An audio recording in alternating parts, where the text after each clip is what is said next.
নমস্কার, মহুয়া বার্তা ইউটিউব চ্যানেলে মহাভারতের ধারাবাহিক পর্বে আপনাকে স্বাগত জানাই। আজকের পর্ব ভগবান শ্রীকৃষ্ণের সর্বাগ্রী পূজা। চ্যানেলে যারা নতুন তাদের অনুরোধ জানাবো চ্যানেলটি সাবস্ক্রাইব করে মহাভারতের ধারাবাহিক পর্বগুলি শ্রবণ করুন। আসুন আজকের পর্ব শুরু করি ভগবান শ্রীকৃষ্ণের সর্বাগ্রী পূজা। বৈশম্পায়ন বললেন, জন্মেজয়, যজ্ঞের অন্তে অভিষেকের দিনে অভ্যর্থনা যোগ্য মহর্ষি এবং ব্রাহ্মণগণ যজ্ঞশালার অন্তবেদিতে প্রবেশ করলেন। নারদাদি মহাত্মা রাজর্ষিদের সঙ্গে অত্যন্ত শোভায়মান হয়েছিলেন। সেই অন্তর্বেদী দেখে মনে হচ্ছিল যেন নক্ষত্র খচিত আকাশ।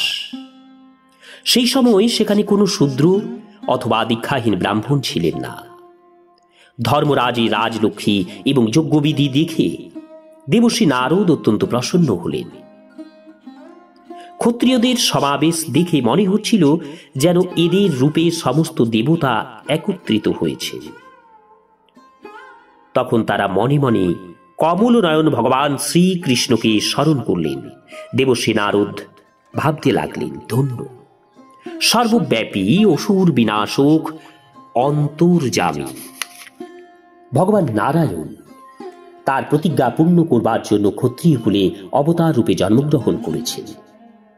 যিনি পূর্বেই দেবতাদের নির্দেশ দিয়েছিলেন যে তোমরা পৃথিবীতে অবতীর্ণ হয়ে সংহার কার্য সম্পূর্ণ করো এবং পরে নিজ লোকে ফিরে এসো, সেই কল্যাণকারী জগন্নাথ ভগবান শ্রীকৃষ্ণ যদু বংশে অবতীর্ণ হয়েছেন।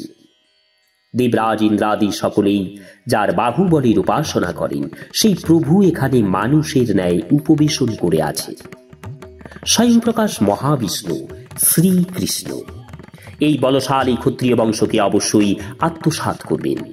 ভগবান শ্রীকৃষ্ণই সমস্ত যজ্ঞ দ্বারা আরাধ্য, সর্বশক্তিমান এবং অন্তর্যামী। দেবর্ষি নারদ এই চিন্তায় মগ্ন হয়ে রইলেন।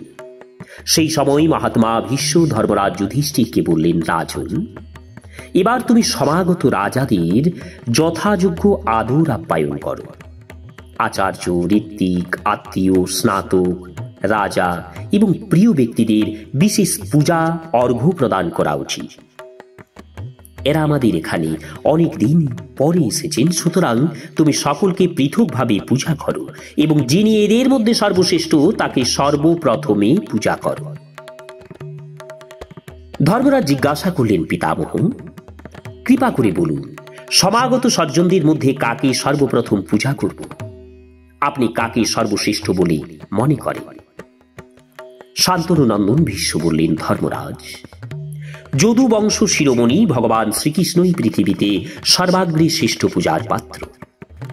তুমি দেখছ না, উপস্থিত সদস্যদের মধ্যে ভগবান শ্রীকৃষ্ণ তার তেজ, তার বল, তার পরাক্রমে তেমনই দেদীপ্যমান।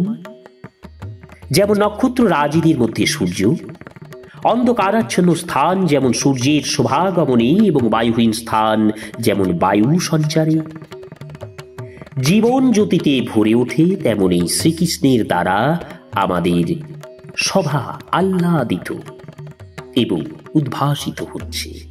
পিতামহ ভীষ্মের আদেশ পেয়ে প্রতাপশালী সহদেব বিধিপূর্বক ভগবান শ্রীকৃষ্ণকে অর্ঘ্য দান করলেন এবং শ্রীকৃষ্ণ শাস্ত্রোক্ত বিধি অনুসারে তা স্বীকার করলেন। চতুর্দিকে আনন্দ উৎসব হতে লাগল। নমস্কার, আজকের পর্ব এখানেই শেষ করছি। আগামী পর্ব শিশুপালের ক্রোধ, যুধিষ্ঠির কর্তৃক শিশুপালের ক্রোধ প্রশমনের চেষ্টা এবং পিতামহ ভীষ্ম এবং অন্যান্যদের বক্তব্য।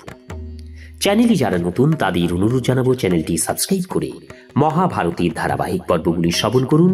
আজ এই পর্যন্তই। রাধে রাধে, হরে কৃষ্ণ।